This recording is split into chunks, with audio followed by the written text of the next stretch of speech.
Hamiltonian operator जो है वो कोई भी एटम के लिए उसकी एनर्जी फाइंड आउट करने के लिए इक्वेशन बनाया गया है। तो हैमिल्टनियन इक्वेशन का यूज करके हम एनर्जी फाइंड आउट कर सकते हैं। यहाँ पे हाइड्रोजन मॉलिक्यूल आयन लिया हुआ है, मतलब H2 प्लस। H2 प्लस के अंदर दो सेंटर होंगे। यहाँ पे दो सेंटर लिए गए हैं A और B, और यहाँ एक ही इलेक्ट्रॉन होगा क्योंकि प्लस साइन दिखाई गई है। तो दोनों हाइड्रोजन के पास दो इलेक्ट्रॉन होते हैं, उसमें से एक इलेक्ट्रॉन रिमूव हो जाता है, तो उससे हो जाता है H2 प्लस। तो H2 प्लस के लिए हैमिल्टनियन इक्वेशन कैसे रहेगा वो हम देखेंगे। तो हमारी जो सिस्टम है उसके अंदर एक इलेक्ट्रॉन है और दो प्रोटॉन। प्रोटॉन नहीं लेना, यहाँ पे सेंटर लेना है। यहाँ पे हमारे पास दो सेंटर है और एक इलेक्ट्रॉन है। तो जो मूविंग पार्टिकल है वो इलेक्ट्रॉन है। हम यहाँ पे ऐसा ले लेते हैं कि भाई जो सेंटर है वो मूवमेंट नहीं कर रहा है। वो कंडीशन में हम यहाँ पे ये इक्वेशन बना रहे हैं। तो यहाँ पे जो अट्रैक्शन फोर्स होगा वो अट्रैक्शन फोर्स किसके बीच में होगा, एक इलेक्ट्रॉन, ये वाला एक इलेक्ट्रॉन है, और यहाँ पे दो सेंटर दिखाया गया है। यहाँ पे पॉजिटिव साइन का मतलब आपको समझना है प्रोटॉन। तो यहाँ पे दो सेंटर है, सेंटर A और B, और एक इलेक्ट्रॉन है। तो अट्रैक्शन फोर्स किसके बीच में होगा, एक सेंटर और एक इलेक्ट्रॉन के बीच में, और ये B सेंटर और एक इलेक्ट्रॉन के बीच में। तो ये दोनों के बीच में अट्रैक्शन फोर्स होगा। और रिपल्जन फोर्स है वो किसके बीच में होगा, दोनों सेंटर के बीच में। यहाँ पे दूसरा इलेक्ट्रॉन अवेलेबल नहीं है, नहीं तो यहाँ पे दो इलेक्ट्रॉन के बीच में भी रिपल्जन फोर्स हो सकता है। यहाँ पे ओनली हमारे पास दो सेंटर ही है, तो दोनों सेंटर के बीच में रिपल्जन होगा। तो ये एनर्जी कैलकुलेशन में हमें लेनी पड़ेगी।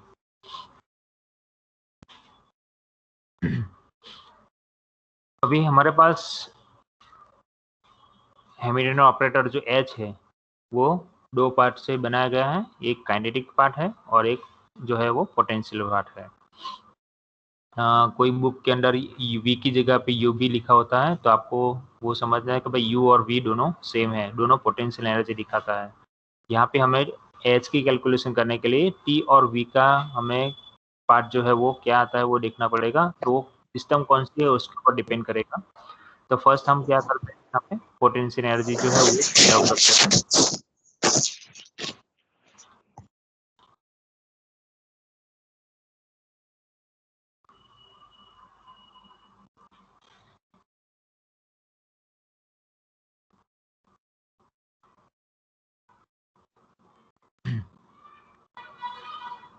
तो पोटेंशियल एनर्जी के लिए कि हमें क्या करना पड़ेगा कि जो भी पार्ट जो मूवमेंट कर रहा है तो उसके अंदर अट्रैक्शन फोर्स और रिपल्सन फोर्स क्या हो रहा है वो हमें कैलकुलेशन में लेना पड़ेगा।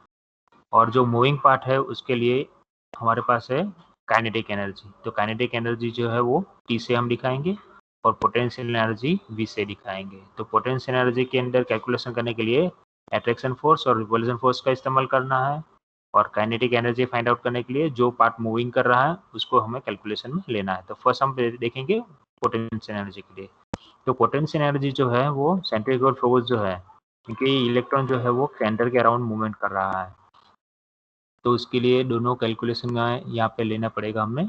तो अट्रैक्शन फोर्स जो है उससे हम नेगेटिव साइन से दिखाएंगे, और रिपल्जन फोर्स है उसे हम पॉजिटिव साइन से दिखाएंगे। तो यहाँ पे जो चार्ज है फर्स्ट इलेक्ट्रॉन और सेंटर A के बीच में जो अट्रैक्शन फोर्स हो रहा है उसको हम दिखाएंगे -z² डिवाइड बाई RA1। तो ये जो डिस्टेंस है दोनों के बीच के अंदर इलेक्ट्रॉन और फर्स्ट सेंटर A के बीच में डिस्टेंस जो है उससे हम डिवाइड करेंगे। तो सेंटर से जो अट्रैक्शन फोर्स हो रहा है उसका कैलकुलेशन हो जाएगा, इक्वेशन हो जाएगा -z² डिवाइड बाई RA1। यहाँ पे जो वैल्यू लिख रहे हो वो वैल्यू हमें यहाँ पे नीचे लेना है। अगर हमने ये मान लो कि भाई R1 ले लिया है तो उसके हम R1 लिख सकते हैं, R2 ले लिया तो उसे हम R2 ले सकते हैं। तो जो भी हमने इक्वेशन में लिया हुआ है वो आप लिख सकते हो। तो अभी हमने यहाँ पे R1A लिया हुआ है क्योंकि सेंटर A के बीच में जो रिपल्जन हो रहा है इसको डिनोट करता है। वैसे ही दूसरा अट्रैक्शन फोर्स हो रहा है इलेक्ट्रॉन 1 एंड सेंटर बी के बीच में, तो उसको हमने डिस्टेंस ले लिया है r1b, तो उसका इक्वेशन हो जाएगा z² डिवाइड बाई r1b। तो ये हो गया पूरा अट्रैक्शन फोर्स। अभी हमें रिपल्शन फोर्स देखना है, तो रिपल्शन फोर्स को हम पॉजिटिव साइन से दिखाएंगे, जो दोनों सेंटर के बीच में हो रहा है, तो यहाँ पे हम क्या दिखाएंगे E² डिवाइड बाई इसके बीच का जो डिस्टेंस है RAB, वो हमने RAB दिखाया गया है। तो आपको याद रखना है कि भाई जब भी इलेक्ट्रॉन और सेंटर के बीच में जो अट्रैक्शन फोर्स हो रहा है उसका हम जो चार्ज है हम दिखाएंगे Z² के फॉर्म में, और दो सेंटर के बीच में जो अट्रैक्शन रिपल्शन फोर्स हो रहा है उसको हम दिखाएंगे E² के फॉर्म में। तो ये इक्वेशन है, सो इजी इक्वेशन है, आपको ओनली अट्रैक्शन फोर्स और रिपल्शन फोर्स के बारे में याद रखना है, तो उसके ऊपर से हम पोटेंशियल एनर्जी फाइंड आउट कर सकते हैं। काइनेटिक एनर्जी के लिए हमें कैलकुलेशन में लेना है ओनली ई की वैल्यू। तो ई की वैल्यू क्यों लेनी है, क्योंकि भाई वही पार्ट मूवमेंट कर रहा है, ऐसे हम इसके अंदर ले रहे हैं। तो ओपन स्पेस के अंदर तो ऐसे एक्चुअली क्या पूरा एटम मूवमेंट कर रहा है, लेकिन हमने यहाँ पे क्या लिया, फिक्स कर दिया है कि भाई जो सेंटर जो है वो मूवमेंट नहीं कर रहा है। इसी कंडीशन में हमने ये इक्वेशन बनाया है। तो यहाँ पे हमारे पास एक ही पार्ट है मूवमेंट कर रहा है, तो हमने यहाँ पे क्या लिया हुआ है, del1²। अगर दो पार्ट मूवमेंट कर रहा है तो हमें यहाँ पे क्या लेना पड़ेगा, del1² प्लस del2²। तीन पार्ट मूवमेंट कर रहा है तो यहाँ पे हमें क्या लेना पड़ेगा, del1² plus del2² plus del3²। तो जितने जितने पार्ट मूवमेंट कर रहा है उसको हमें कैलकुलेशन में लेना है।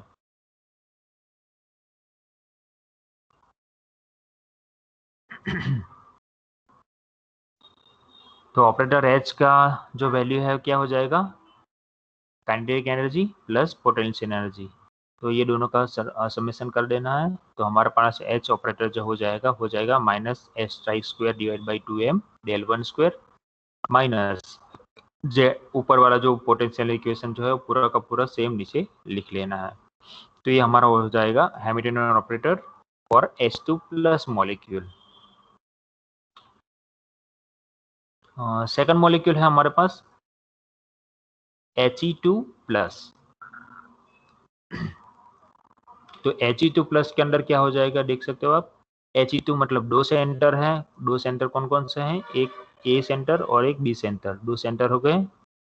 He के अंदर दो इलेक्ट्रॉन रहते हैं, तो दोनों में से दो एटम हो जाएंगे, तो मिला के हो जाएंगे 4।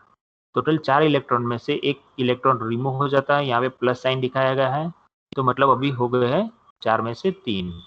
तो 3 इलेक्ट्रॉन हमारे पास अवेलेबल है, तो हमने यहाँ पे 3 इलेक्ट्रॉन दिखाए गए हैं, 1 2 एंड 3। तो ये 3 इलेक्ट्रॉन दिखाए गए हैं, दो सेंटर है दोनों हीलियम का और 3 इलेक्ट्रॉन है। उसके बीच का डिस्टेंस हमने यहाँ पे फर्स्ट इलेक्ट्रॉन और फर्स्ट सेंटर जो ए है उसके बीच का डिस्टेंस हमने r1 लिया हुआ है। फर्स्ट इलेक्ट्रॉन और सेकंड सेंटर के बीच का जो डिस्टेंस है r2 लिया गया है। सेम वैसे ही E2 और सेंटर ए के बीच का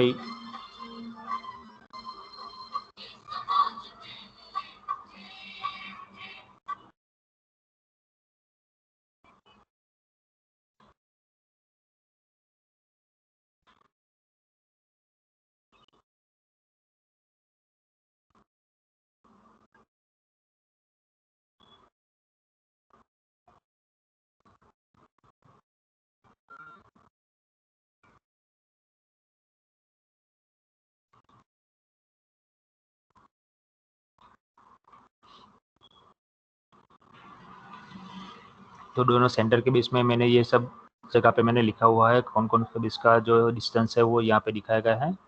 तो ऐसे ही r1 r2 r3 r4 r5 r6 जो है वो इलेक्ट्रॉन और सेंटर के बीच का डिस्टेंस है, और दोनों इलेक्ट्रॉन के बीच का डिस्टेंस जो हमने रखा हुआ है उसमें हमने लिया हुआ है r12 मतलब एक और second, one first and second electron के बीच का डिस्टेंस, ऐसे ही r23 और r13।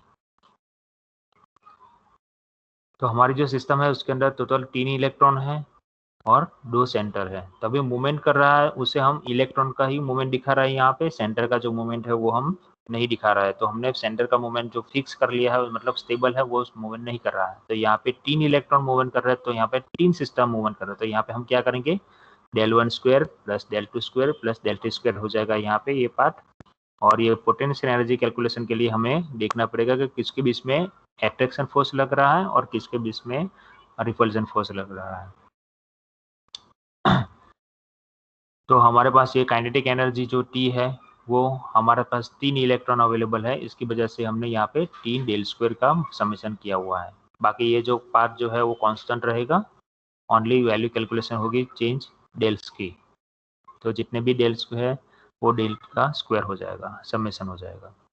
अभी पोटेंशियल एनर्जी कैलकुलेशन के लिए हमें क्या करना पड़ेगा, एट्रैक्शन फोर्स और रिपल्जन फोर्स। तो फर्स्ट वाला हमने लिया हुआ है यहाँ पे Z square divide by R1। R1 मतलब हो जाएगा first electron and A centre के बीच का डिस्टेंस।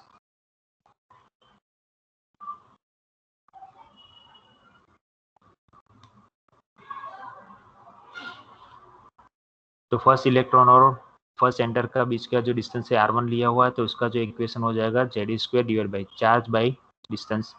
तो यहाँ पे हो जाएगा Z square divide by R1, minus sign रखेंगे, एट्रैक्शन फोर्स है, सेकंड फर्स्ट इलेक्ट्रॉन और सेकंड सेंटर बी के बीच का डिस्टेंस है R2। तो यहाँ पे हमने एट्रैक्शन फोर्स लिख लिया है Z square divide by R2।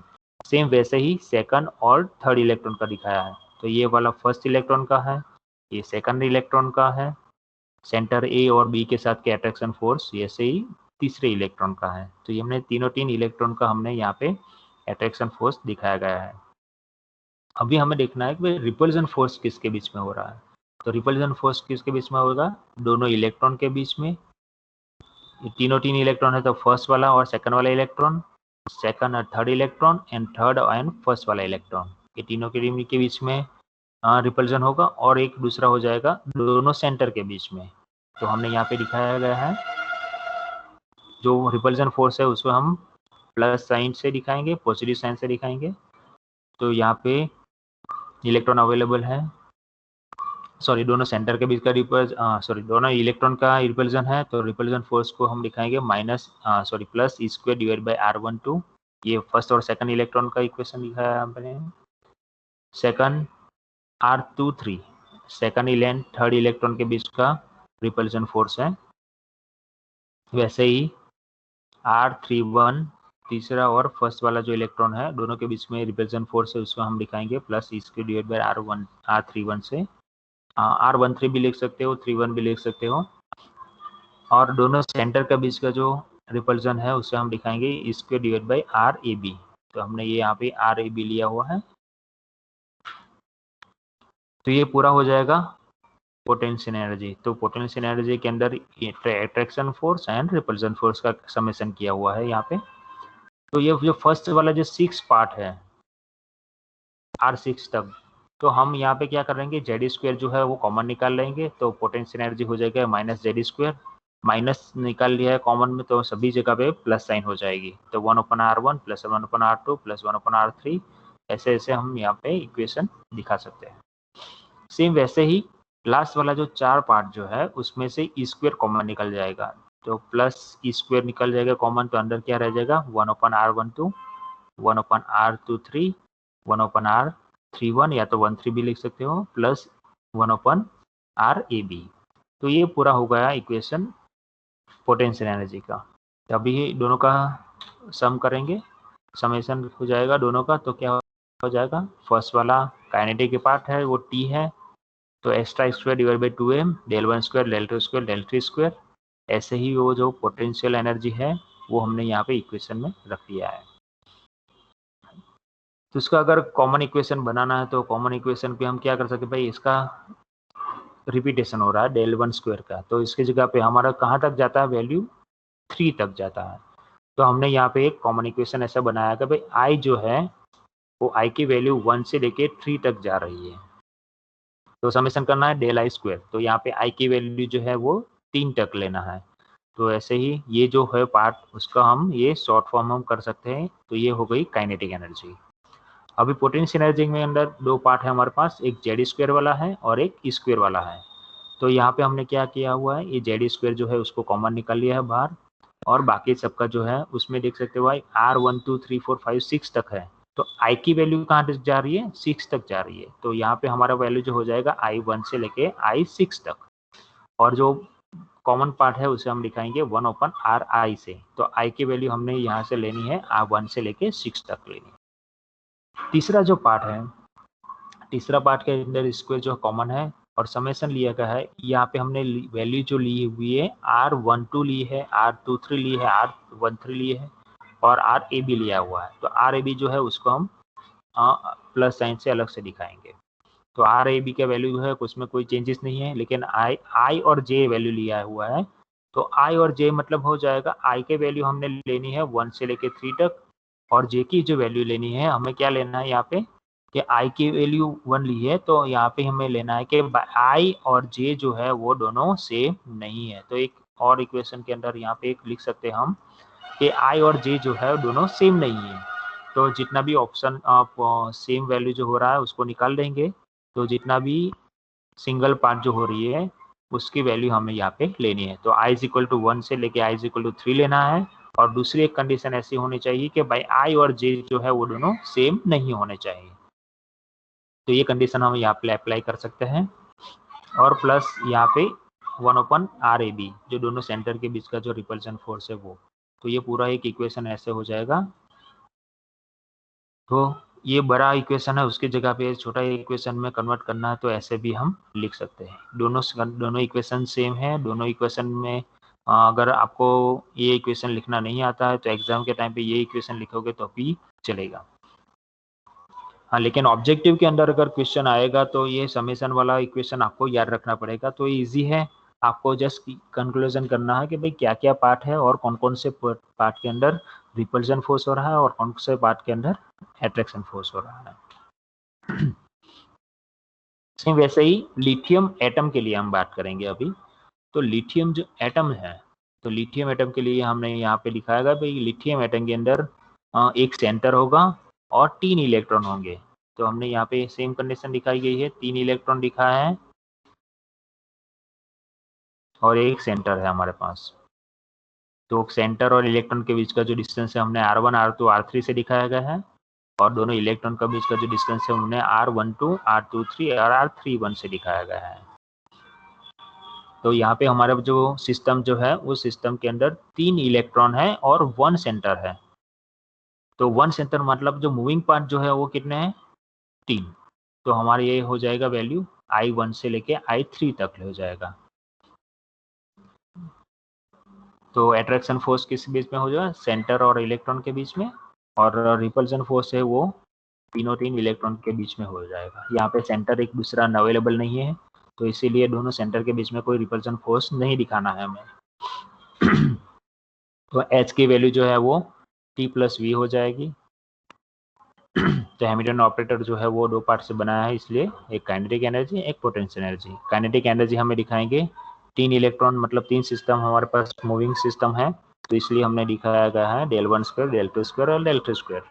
वैसे ही पोटेंशियल एनर्जी दिखाना है तो डायरेक्ट कॉमन इक्वेशन अगर बना सकते हो तो कॉमन इक्वेशन बना देते हैं, ईजी हो जाएगा, कुछ स्टेप कम हो जाएंगे हमारे।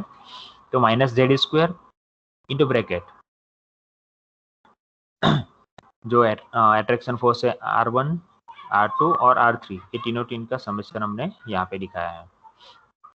तो ये हो जाएगा अट्रैक्शन फोर्स। अभी रिपल्शन फोर्स के लिए क्या करना है, स्क्वायर को हमने कॉमन निकाल लिया है, तो स्क्वायर कॉमन निकालेंगे तो बाकी हो जाएगा 1/R12 first and second electron के बीच का डिस्टेंस, सेकंड एंड थर्ड का, और थर्ड एंड फर्स्ट का, ये तीनों का डिस्टेंस हमने यहाँ पे दिखाया है।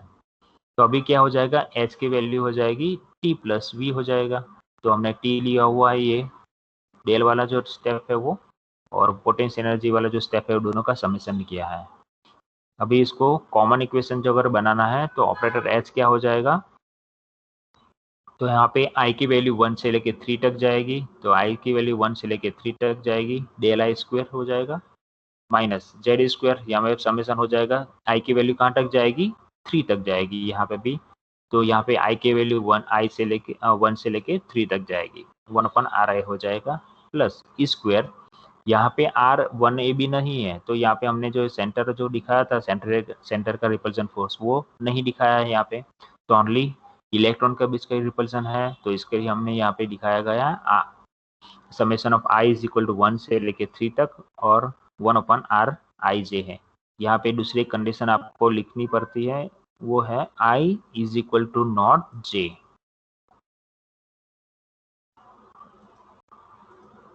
I और J की वैल्यू सेम नहीं होनी चाहिए, तो जितनी भी पॉसिबल वैल्यू है हम यहाँ पे ले सकते हैं।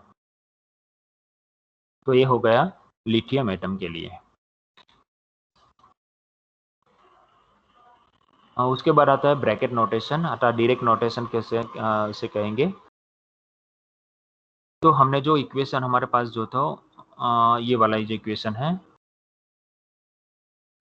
वो इक्वेशन को हम दूसरे फॉर्म में दिखाना चाहते हैं तो दिखा सकते हैं। तो उसके लिए ये ब्रैकेट नोटेशन जो है वो हमें इस्तेमाल कर सकते हैं। तो कैसे दिखाना है, तो हमारे पास जो है psi star psi DV is equal to 1, मान लो अभी ये इक्वेशन है, तो ये जो लेफ्ट साइड वाला जो इक्वेशन है वो समेशन वाला, तो ऐसे समेशन वाला इक्वेशन के अंदर स्टार ड्रॉ करना पड़ता है, इंटीग्रेशन पार्ट ड्रॉ करना पड़ता है, तो उसको इजी बनाने के लिए ये नोटेशन है, तो इसे हम बोलेंगे ब्रैकेट नोटेशन या तो डायरेक्ट नोटेशन। तो ये दोनों जो है वो इजी वे ऑफ शोइंग, तो एक इजी वे है इक्वेशन लिखने का। तो ये इक्वेशन है, इसे हम लिख सकते हैं। लेफ्ट हैंड साइड वाला जो पार्ट है साइन स्टार साइन डीवी, तो इसको हम ये दोनों एंगल ब्रैकेट जो है उसके अंदर हमें दिखाना है। तो हम ये जो स्टार है उसको हम साइन के फॉर्म में ही दिखाएंगे, और ये जो साइन है वो यहाँ पे साइन के फॉर्म में दिखाएंगे। तो उसका मतलब हो जाएगा कि ये इक्वेशन जो है वो पूरा दो पार्ट में से बना गया है। एक है साइन स्टार वाला जो पार्ट है वो, तो लेफ्ट हैंड साइड वाला जो पार्ट है वो क्या है, साइन स्टार दिखाएगा, और राइट हैंड साइड वाला जो है वो साइन जो सेम इक्वेशन है वो साइन फंक्शन सेम दिखाएगा, और ये यहाँ पे एंगल ब्रैकेट आ जाएगा। तो ये दो पार्ट से बना गया है। एक तो है लेफ्ट हैंड साइड में जो आएगा उसे हम बोलेंगे ब्रा वेक्टर बोलेंगे, और राइट हैंड साइड में जो आएगा उसे बोलेंगे कैट वेक्टर। तो ये दो पार्ट से बनाया गया है। तो लेफ्ट हैंड साइड में जो है उसमें हम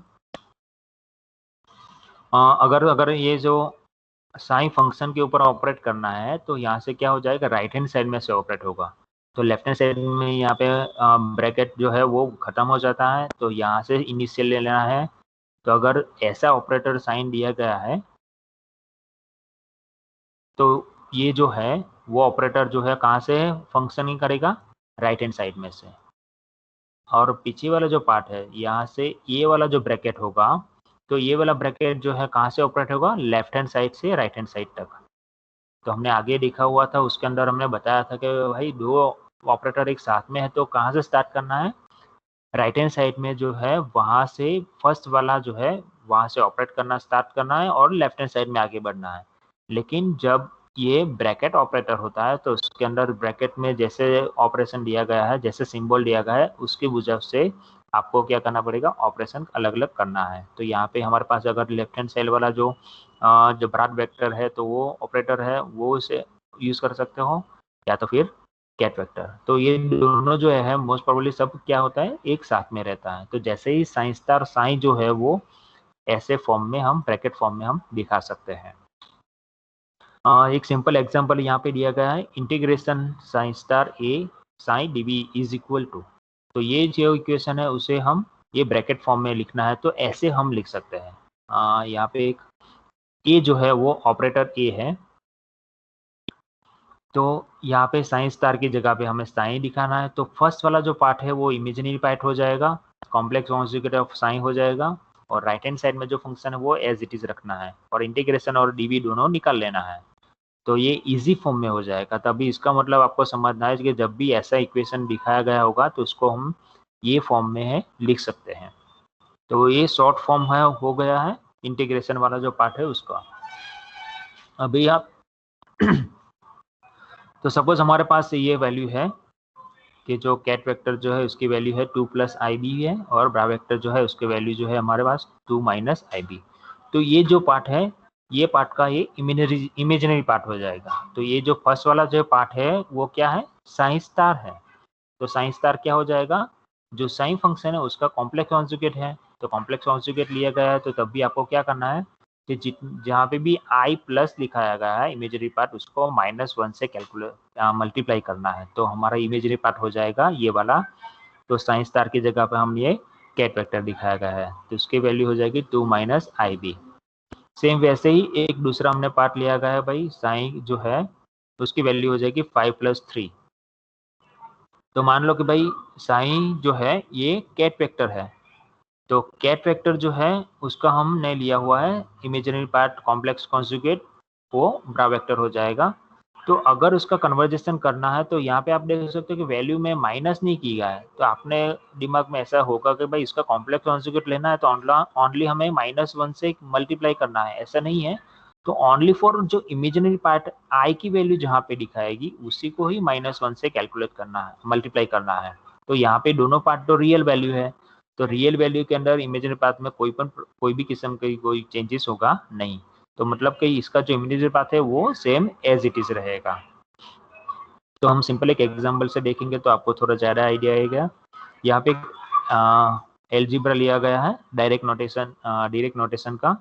तो अभी एक ऑपरेटर ए जो है उसकी वैल्यू हमने यहाँ पे ली है 2, कैट वेक्टर है psi1, और एक वैल्यू है ये 3 × कैट वेक्टर। तो यहाँ पे तीनों तीन जो है वो कैट वेक्टर लिया गया है। सेम ऐसे ही उसका इमेजिनरी पाथ लेंगे हम तो बड़ा वेक्टर हो जाएगा। तो बड़ा वेक्टर जो है वैल्यू हो जाएगी यहाँ पे सेम वाली। तो हमने ये सपोज लिया है दोनों ऑपरेटर जो है ए और ई का, वैसे ही हमने यहाँ पे लिया गया है। यहाँ पे वैल्यू चेंज नहीं की गई है, आप देख सकते हो यहाँ पे रियल वैल्यू है, तो यहाँ पे भी रियल वैल्यू की वैल्यू जो है वो माइनस और माइनस साइन से ही दिखाई गई है। सेम वैसे ही बी वेक्टर जो है तो उसकी वैल्यू हमने यहाँ पे ली है psi1 और psi2 वाली, लेकिन यहाँ पे एक इमेजिनरी पार्ट आई लिया हुआ है, तो उसका जो इमेजिनरी पार्ट हो जाएगा कॉम्प्लेक्स कॉन्स्टिट्यूट बड़ा वेक्टर में कन्वर्जेशन हो जाएगा। तो ये वैल्यू का वैल्यू यहाँ पे होगा psi1, और ये जो वैल्यू है आई वाली उसको हम लिखेंगे -1 से मल्टीप्लाई करने के बाद, तो ये उसको हो जाएगी -i। और ऐसे ही ये कैट वेक्टर से ब्रा वेक्टर के अंदर हम कन्वर्जेशन दिखा सकते हैं। तो फर्स्ट वाला जो पार्ट है उसका नीचे वाला जो है भाग है वो कॉम्प्लेक्स कॉन्जुगेट दिखाता है। सेम वैसे ही ए और बी का ही हमने कॉम्प्लेक्स कॉन्जुगेट दिखाया गया है। अभी मान लो कि भाई हमारे पास ब्रैकेट नोटेशन जो है वो ब्रैकेट नोटेशन के अंदर ए और बी दोनों ऑपरेटर जो है उसका हमने मल्टीप्लिकेशन करना है। तो उसको हम दिखाएंगे तो हमें पास एक जो है ये वाला जो है वो क्या दिखाता है, हमें ये ब्रा वेक्टर दिखाता है। तो ब्रा वेक्टर की वैल्यू क्या है 2 psi1 - 3 psi2। तो ये वाला जो है सेकंड पार्ट कॉम्प्लेक्स कॉन्जुगेट वो हमने यहाँ पे दिखाया गया है एक ब्रैकेट के अंदर। दूसरे ब्रैकेट में क्या करना है, बी जो है उसका हमने कैट वेक्टर लिया हुआ, तो कैट वेक्टर की वैल्यू जो है ऊपर है psi1 + i sin2। तो ये दोनों का मल्टीप्लिकेशन करना है। तो मल्टीप्लिकेशन करेंगे तो यहाँ पे हो जाएगा, क्या करना मल्टीप्लिकेशन, सिंपल मल्टीप्लिकेशन जो है वो करना है हमें। ये जो फर्स्ट पार्ट है उसका मल्टीप्लिकेशन करना है फर्स्ट पार्ट से, और सेकंड टाइम क्या करना है फर्स्ट पार्ट का मल्टीप्लिकेशन करना है सेकंड पार्ट से। सेम वैसे ही ये वाला जो पार्ट है सेकंड पार्ट वो मल्टीप्लीकेशन करेंगे हम फर्स्ट से, और फिर से ही सेकंड पार्ट जो है वो सेकंड ब्रैकेट के सेकंड पार्ट से मल्टीप्लाई करेंगे। तो ऐसे ही हमें यहाँ पे ये वैल्यू हमें मिलेगी। तो यहाँ पे देख सकते हो psi1 हो जाएगा। तो यहाँ पे psi1 है और यहाँ पे भी जो psi1 है, 2 है कांस्टेंट वैल्यू है, तो 2 को बाहर निकालेंगे तो हमारा ब्रैकेट वेक्टर हो जाएगा 2 psi1 प्लस सेकंड पार्ट है उसमें आई इमेजिनरी पार्ट आएगा, तो फर्स्ट पार्ट से और सेकंड पार्ट का दोनों मल्टीप्लिकेशन हो जाएगा, तो एक वेक्टर यहाँ पे आई है वो मल्टीप्लिकेशन में आएगा। तो यहाँ पे हो जाएगा 2i, फर्स्ट में psi1 है और इसमें psi2 है, तो यहाँ पे हो जाएगा psi1 psi2। वैसे ही सेकंड पार्ट और फर्स्ट वन से, तो यहाँ पे 3 कांस्टेंट है psi2 psi1 है, तो यहाँ पे हो जाएगा psi2 psi1। वैसे ही ये दोनों पार्ट जो है सेकंड पार्ट उसका मल्टीप्लिकेशन हो जाएगा, लेकिन इसके अंदर आई वैल्यू पार्ट आएगी, तो माइनस और प्लस के बीच में साइन है तो उसमें हो जाएगा -3 sin2 psi1। ये ब्रैकेट नोटिफिकेशन यहाँ पे दिखाना है तो यहाँ पे नीचे चला गया है। और जो सेकंड पार्ट है उसमें दोनों साइन फंक्शन है, यहाँ पे देख सकते हो दोनों साइन टू फंक्शन है, उसको ब्रैकेट नोटिफिकेशन में दिखाया है। तो अभी एक चीज आपको याद रखनी है कि जब भी साइन ब्रैकेट नोटिफिकेशन के अंदर साइन आई और साइन जे और आई और जे का वैल्यू अगर सेम है तो वो वैल्यू हम ले सकते हैं 1। तो नॉर्मलाइज कंडीशन हो जाएगी भाई दोनों इक्वेशन जो है वो सेम है, तो इसकी वजह से ये दोनों का जो साइन फंक्शन है वो अलग अलग नहीं है, सेम ही है, तो उसका जो वैल्यू हो जाएगा 1 हो जाएगा। तो जहाँ पे भी साइन 1 और साइन 1 है वहाँ पे हम रख सकते हैं 1। तो यहाँ पे देख सकते हो फर्स्ट वाला जो पार्ट है उसकी वैल्यू हो जाएगी 1, तो हमने यहाँ पे रख दिया है 2 × 1 रख दिया है। यहाँ पे देख सकते हो साइन 1 और साइन 2 दोनों का वैल्यू एन की वैल्यू जो है वो आई और जे की वैल्यू जो है वो क्या है, डिफरेंट है। तो डिफरेंट है तो उसके लिए हम उसकी वैल्यू हम रख सकते हैं 0, तो ये सेकंड पार्ट हो जाएगा 0। वैसे ही सेम थर्ड पार्ट जो है उसमें भी वैल्यू एन की डिफरेंट है, तो यहाँ पे वैल्यू फिर से हो जाएगी 0। और लास्ट वाला जो पार्ट है वहाँ पे वैल्यू हो जाएगी साइन टू लिखा हुआ है, तो वहाँ पे वैल्यू हो जाएगी 1, तो हमने यहाँ पे 1 वैल्यू रखा है। तो ये 0 वाला जो है वो पार्ट निकल जाएगा, तो ओनली वैल्यू हमारा ब्रैकेट नोटिफिकेशन ए और बी का जो मल्टीप्लिकेशन है उसकी वैल्यू हो जाएगी 2 - 3i। तो ये वैल्यू जो है वो वैल्यू दोनों ऑपरेटर का मल्टीप्लिकेशन दिखाता है। तो आप देख सकते हैं भाई इंटीग्रेशन के पार्ट निकालने से हमारे जो कैलकुलेशन है वो ईजी हो जाती है। इसलिए ये जो डायरेक्ट नोटिफिकेशन जो है या तो ब्रैकेट नोटिफिकेशन आप बोल सकते हो, तो नोटिफिकेशन ये जो है वो हम कैलकुलेशन ईजी करने के लिए इस्तेमाल कर सकते हैं।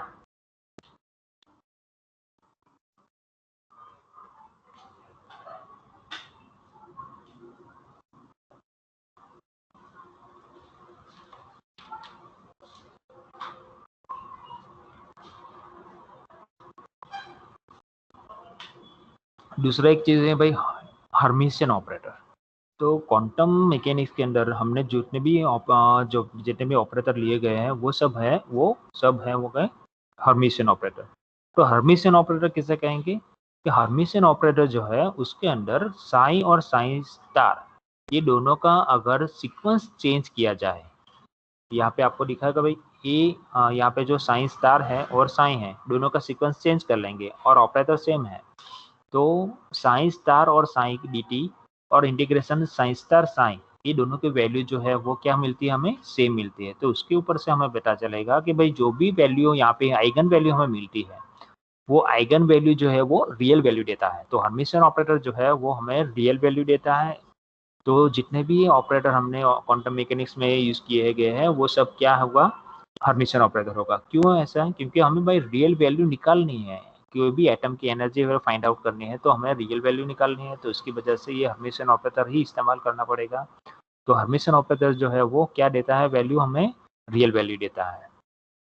तो हमने यहाँ पे एक इक्वेशन आपको दिखाया गया कि भाई अगर ये ऑपरेटर ए साइन इसका इमेजिनरी पार्ट है और ये जो साइन है इसका इंटीग्रेशन पार्ट और साइन स्टार ऑपरेटर ए साइन dt ये दोनों जो ब्रैकेट है वो सेम होता है, तो उसे हम बोलेंगे हर्मिशियन ऑपरेटर। तो जब भी ये ऑपरेटर के अंदर सीक्वेंस चेंज किया जाता है इमेजिनरी पार्ट से, तो उसका जो है उसे हम बोलेंगे हर्मिशियन ऑपरेटर।